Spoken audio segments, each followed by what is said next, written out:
organisasi. Kenapa? Karena ya kita banyak waktu untuk latihan dan itu pun sama ya alasannya kenapa kita kemaskan gol lewat set piece sama juga. Oke guys, kejap saya ingin mengulas terkait dengan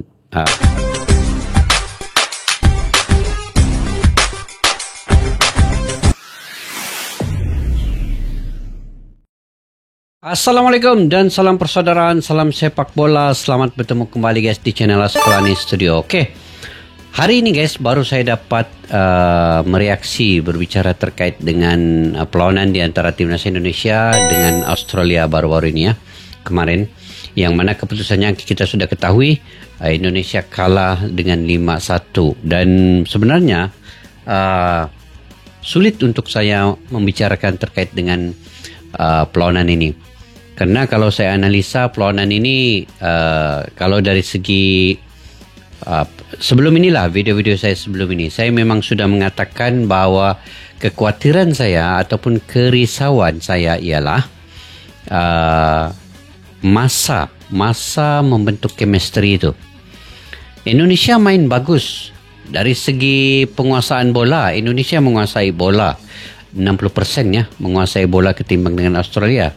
Cuman dari segi kelalaian di bagian lini pertahanan itu yang menyebabkan gol-gol Australia itu terjadi. Dan Indonesia dapat juga mencetak satu gol ya melalui Oleh Romeni. Jadi saya respect juga kepada Oleh Romeni ini, berusaha keras sehingga beliau mendapat gol di debut yang pertama Indonesia lawan Australia ini guys. Jadi banyak sebenarnya yang mau diulas sini guys. Cuman kekecewaan, sedih, saya rasa kecewa, saya rasa sedih dengan tactical. Ialah memang menyerang tetapi tiada backup yang kuat di bagian lini pertahanan. Karena kalau sistem menyerang perlu bagian gelandang, dia perlu cepat turun ke bawah dengan stamina yang tinggi. Dan dengan Indonesia berkumpul 2-3 hari dalam latihan bersama dengan kepelatihan jajaran kepelatihan yang baru, itu tidak cukup sebenarnya untuk Patrick Kluivert dapat membentuk chemistry dan juga bagaimana pemain-pemain ini beradaptasi di antara satu dengan yang lain. Terutama ada pemain baru kan, ada pemain baru Oleh Romeni, Dian James, Joel Pelupasi, itu memerlukan lebih masa lah untuk pemain-pemain ini sama-sama beradaptasi, membentuk chemistry yang baik di lapangan. Dan setidak-tidaknya kalau saya inginkan Indonesia sebelum main kan melawan Australia ada uji coba, tetapi tidaklah uji coba yang berat. Mungkin lawan klub-klub di Indonesia atau gimana itu. Yang pentingnya ada uji coba. Bagaimana pemain-pemain itu sebenarnya dapat saling kepercayaan di antara satu dengan yang lain di lapangan itu. Apapun guys, kita lupakan yang ini. Yang pentingnya kita tetap semangat, Indonesia tetap semangat, dan kita dukung walau apapun yang berlaku, menang atau kalah. Indonesia ini dukungan kita masih lagi tetap tidak berbelah bagi. Kita tetap mendukung timnas Indonesia ini untuk ada masih peluang lolos ke Piala Dunia 2026. Memang kita optimis itu dengan materi yang ada, tetapi dengan kerisauan, kekhawatiran yang saya katakan tadi di video-video sebelum ini, saya selalu mengatakan itu yang masa pemain-pemain ini bersama itu agak kurang dengan kepelatihan yang baru ini.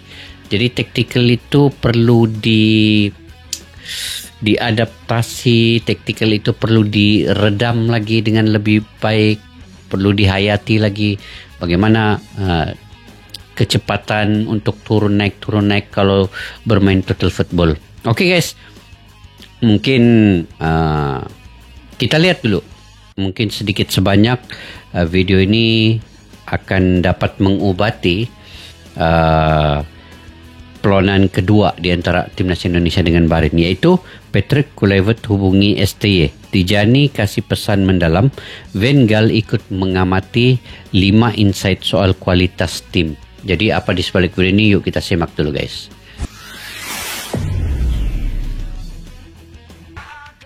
Tanggal 20 Maret 2025, mungkin jadi salah satu hari kelabu buat Indonesia. Karena selain masalah RUU, Timnas Indonesia juga kalah total di kandang Australia 5-1. Akan tetapi percayalah, bersama kesulitan pasti ada kemudahan. Dan semua anggota Timnas pasti bertekad untuk bangkit, apalagi jika melihat papan klasmen di mana Indonesia sejatinya masih Turun ke bawah sudah. setidaknya menyegel posisi 3 atau 4. Nah, dari semua itu nggak sedikit loh pihak-pihak yang menyarankan Patrick Kluivert buat sedikit ngobrol sama STY soal kekuatan lawan yang dihadapi. Walaupun itu kemungkinan besar mustahil, tapi ya mungkin aja itu terjadi. Misal nggak sengaja ketemu pas sama-sama war takjil. Hehe, bercanda loh ya. Yap, dari kekalahan yang ada, yang jelas Kluivert dan tim pelatih harus benar-benar menelaah apa yang salah di laga versus Aussie. Dan Tijani Reinders selaku kakak dari Eliano terpantau juga memberikan pesan mendalam ke Timnas Indonesia, sesuatu yang bernilai positif karena kembali lagi tim ini dibangun atas dasar kebersamaan. Jadi ketika menang ya harus bersama, ketika Betul. kalah apalagi pokoknya harus lebih bersatu, kan gitu. Tapi sekali lagi di sini Mimin cuma ingin memberikan kritikan ke performa Timnas Indonesia di bawah asuhan Patrick Kluivert. Yap, suka nggak suka dengan skuad yang ada, harusnya kita bisa meraih hasil lebih maksimal. Tapi ya gitu, sepak bola bukan sekedar skill semata, namun pengalaman, jam terbang, serta chemistry nyatanya membuktikan segalanya. Meskipun begitu, sama sekali itu nggak bisa dijadikan alasan. Dan Timnas Indonesia, apapun caranya harus bisa bounce back, karena sejatinya situasi semacam ini bukan pertama kalinya kita alami, kan gitu.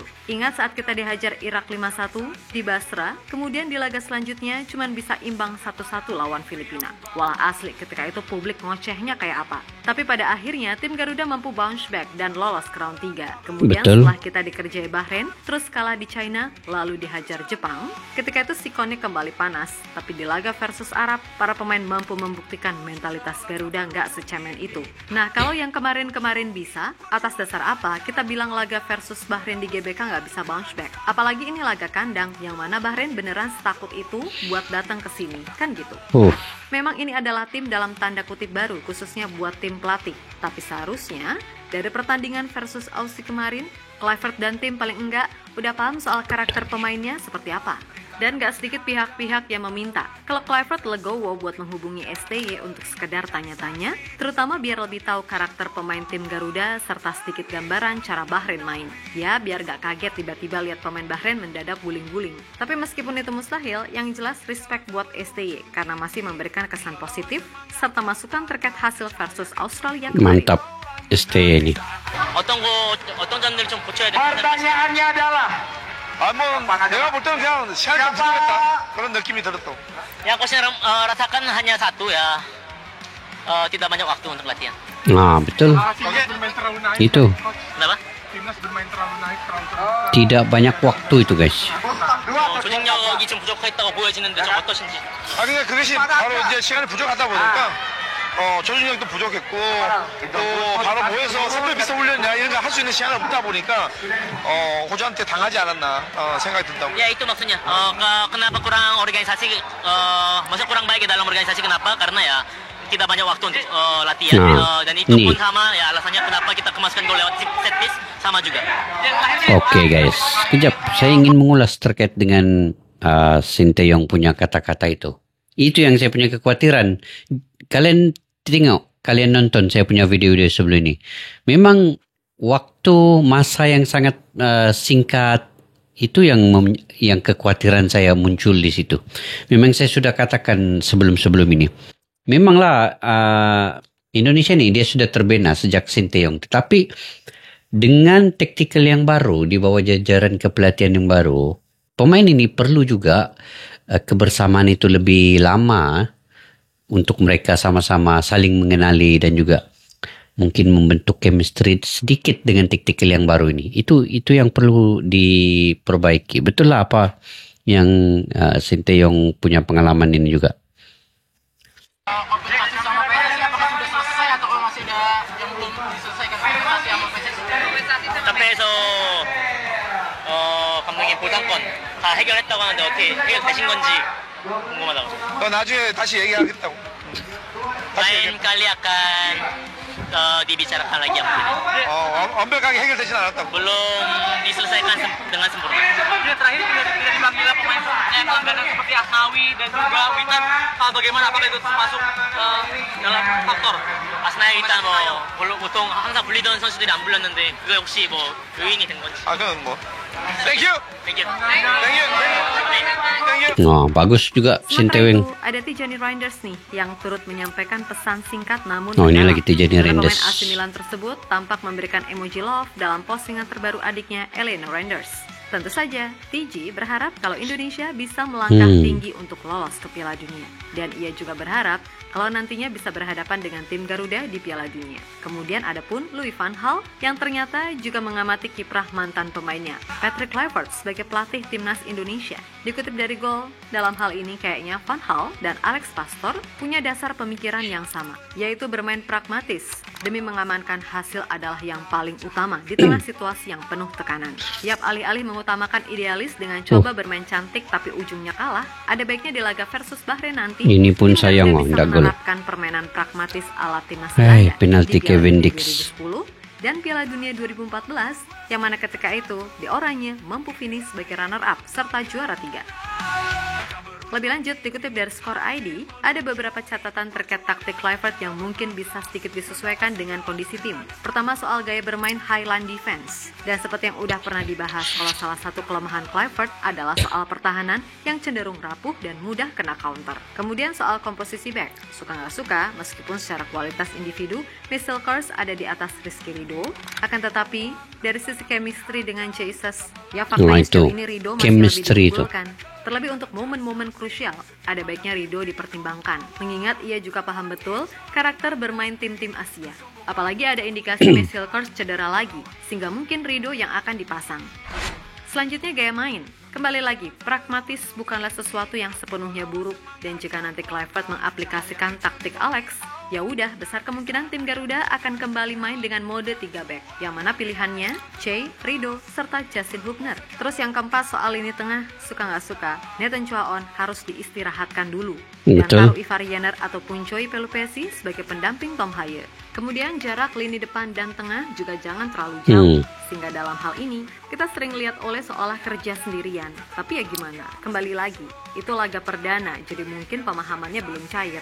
Namun dengan kembalinya Ragnar Kleinup boleh jadi akan membuat tugas Rumeni gak sengoyo pas kayak lawan Aussie. Dan yang kelima tentu saja soal komposisi pemain. Mulai dari kiper, ada baiknya Emil Audero dikasih kesempatan. Karena jujur kemarin adalah penampilan terburuk Martin Pas selama ia tampil buat Indonesia. Bukan masalah kebobolannya aja, tapi cara koordinasi dengan back kemarin juga miss. Kemudian untuk posisi 3 back, Che, Ridho, dan Hubner bisa kembali dicoba karena mereka sejauh ini udah membuktikan kesolidannya. Perihal Marcel Kars, Mimin gak meragukan dia secara kualitas individu. Bahkan Mimin juga salah satu yang ngefans kan sama ini pemain. Tapi ya kembali lagi, ini soal objektivitas dan Mace masih butuh waktu untuk menjalin chemistry dengan tim di sektor belakang. Nah untuk posisi wingback kanan, Kevin Dix tetap yang terbaik saat ini.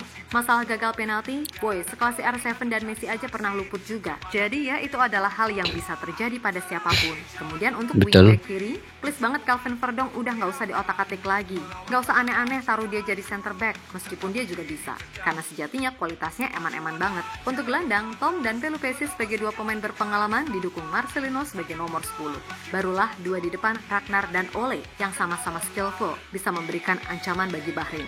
Kalaupun butuh variasi, jangan lupa trio Ole, Ragnar, dan Eliano juga bisa jadi alternatif, kan gitu.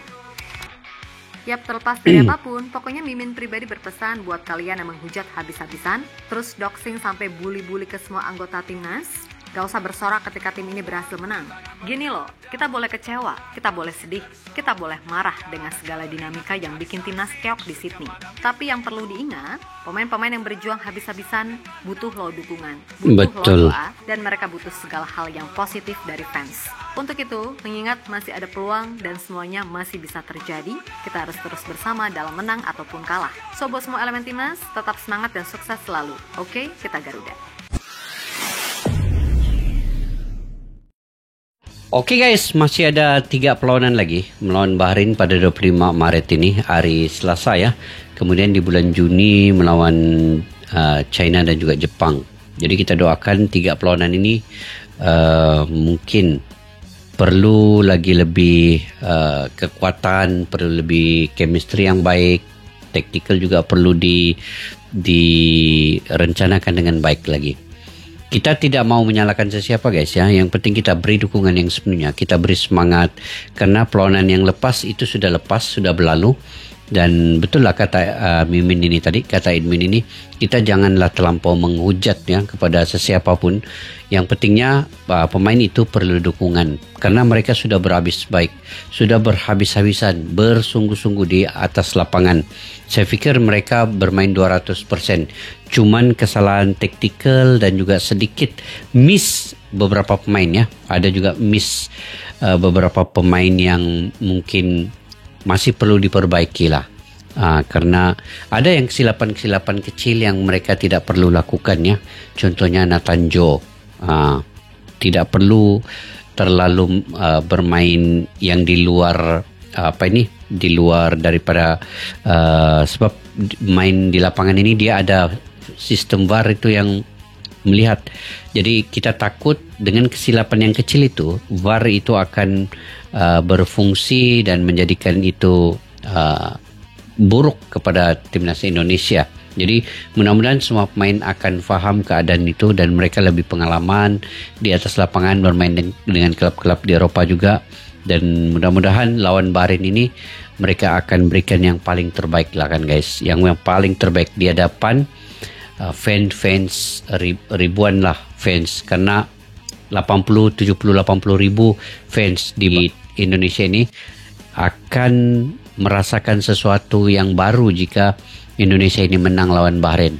Menang walaupun 1-0, tidak payah banyak. Asal menang, itu sudah mengobati ke semua kekecewaan fans sebelum ini. Jadi ini masa yang terbaik buat ke semua pemain ini. Kita tetap bagi dukungan yang penuh di sepanjang 90 menit lawan Bahrain. Kita tahu Bahrain juga walaupun kalah dengan Jepang 2-0, tetapi mereka juga akan berusaha sedaya upaya untuk menang ke atas Indonesia ini. Jadi kita tidak boleh pandang rendah kepada Bahrain ya. Jadi perlu ada fokus untuk ke semua pemain ini, fokus dengan baik. Dan mudah-mudahan Patrick Kluivert juga belajar sesuatu perlawanan Indonesia lawan Australia itu untuk penambahbaikan lawan Bahrain ini nanti. InsyaAllah guys, insyaAllah. Saya yakin, saya masih lagi ada keyakinan penuh bahwa ada perubahan mungkin Indonesia lawan Bahrain ini. Sudah tentu ada perubahan yang besar mungkin. Karena keputusan dengan Australia itu perlu ada penambahbaikan. Itu yang perlu. Memang kecewa berat guys. Banyak yang mau dikatakan. Tetapi yang pentingnya kita beri dukungan lah. Yang penting kita beri dukungan. Mana-mana pemain yang mungkin perlu rehatkan dan juga seperti Nathan Joe. Saya pun setuju dengan Edmin tadi. Nathan Joe, Misilges kan chemistry belum terbentuk dengan Bang J. Jadi ini membutuhkan lagi peluanan-peluanan yang lebih banyak sebenarnya untuk mereka bersama beradaptasi membentuk chemistry yang baik. Itu yang saya khawatirkan di video-video sebelum ini. Yang saya katakan chemistry itu tidak terbentuk dengan berkumpul dalam masa yang singkat. 2-3 hari latihan dan bermain. Kalau ada masa yang lagi lama diperlukan, itu mungkin akan membantu Indonesia ya untuk lebih baik peluanannya selepas ini. Apapun guys, kita tetap bagi dukungan dan semangat kepada semua pemain dalam kalah ataupun menang. Jangan menang saja kita dukung, tapi kalah kita hujat habis-habisan. Jangan guys. Itu bukan mencerminkan. Itu tidak mencerminkan fans yang setia. Memang kita kritik ya. Kita kritik, tapi dalam kritikan itu kita coba memberi yang netral ya. Yang tidak terlalu menghujat kepada mana-mana individu. Yang pentingnya kita bagi dukungan kepada kesemua, sama ada pemain, kepelatihan dan juga kepimpinan yang ada dalam PSSI. Sebab mereka sudah cuba yang terbaik.